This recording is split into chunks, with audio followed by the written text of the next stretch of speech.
Tensions in Washington are rising sharply.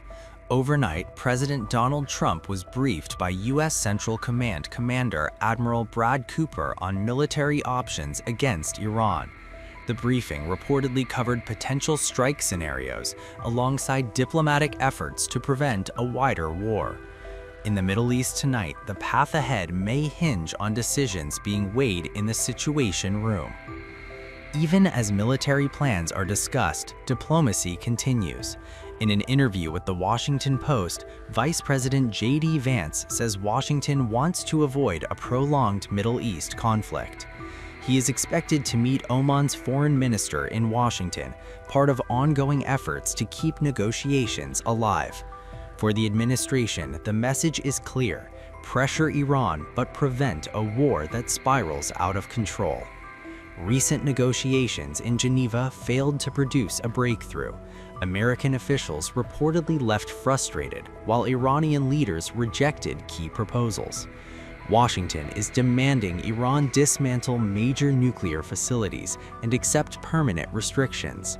Tehran insists it will continue uranium enrichment and refuses to move its stockpile abroad. The gap between the two sides remains wide, and the clock is ticking. President Trump has set a tight deadline for a deal, warning that failure could bring consequences. Meanwhile, the U.S. military posture in the region is expanding. The USS Gerald R. Ford Carrier Strike Group is moving closer to the Middle East, joining a growing network of American aircraft and naval assets. Such deployments serve both as deterrence and preparation, depending on how diplomacy unfolds. Technical teams from Iran, the United States, and international nuclear inspectors are expected to meet again in Vienna. But whether those talks lead to compromise or collapse remains uncertain. For now, Washington is preparing for both outcomes: negotiation if possible, action if necessary. And in moments like this, the line between the two can become dangerously thin. Tonight, the briefings continue, the ships move, and the talks hang in balance, because the next move between Washington and Tehran may define the region's future.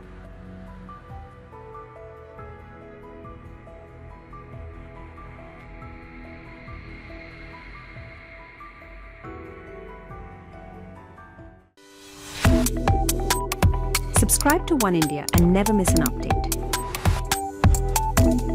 Download the One India app now.